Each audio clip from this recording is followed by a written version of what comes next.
Pa? Pa? Ano?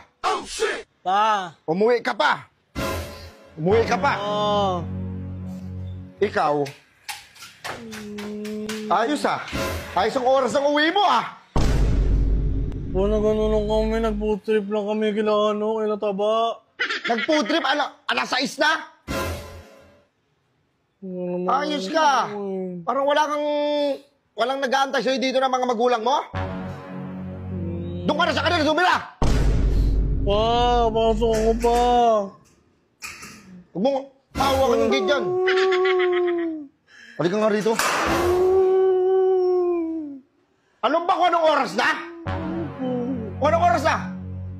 6:30. Anong oras ka ba dapat umuwi? Anong oras ka dapat umuwi? Uy, yung bibig mo.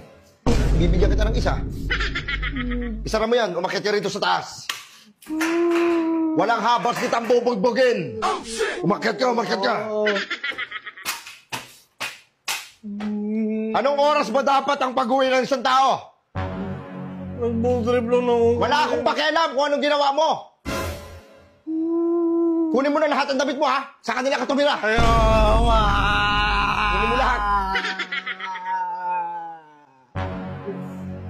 Ano nagdidesisyon ka ng sarili mo? Kung anong oras gusto mo umuwi, saka ka uuwi. Hindi. Alam ba nung araw kung anong oras kami umuwi? Alas 3 pa lang ng hapon, nandun na kami sa bahay. Alas 6 ng gabi, tulog na kami. Aga naman sobra nun. Ganun kami kadisiplinado nung araw. Ikaw, anong oras na? Alas 6? Nandiyan ka pa sa lansangan eh. Kung ano mangyari sa'yo dyan? Sagutin ka naman kaibigan mo?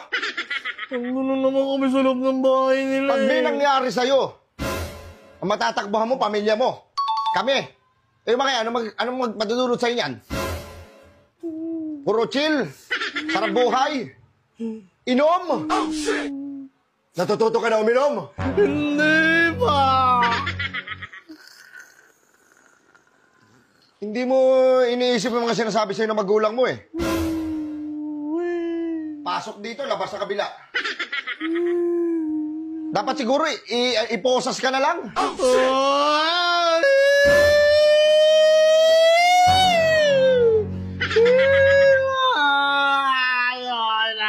Papalo ko sa ito eh, gagawin kita yung sa wrestling eh.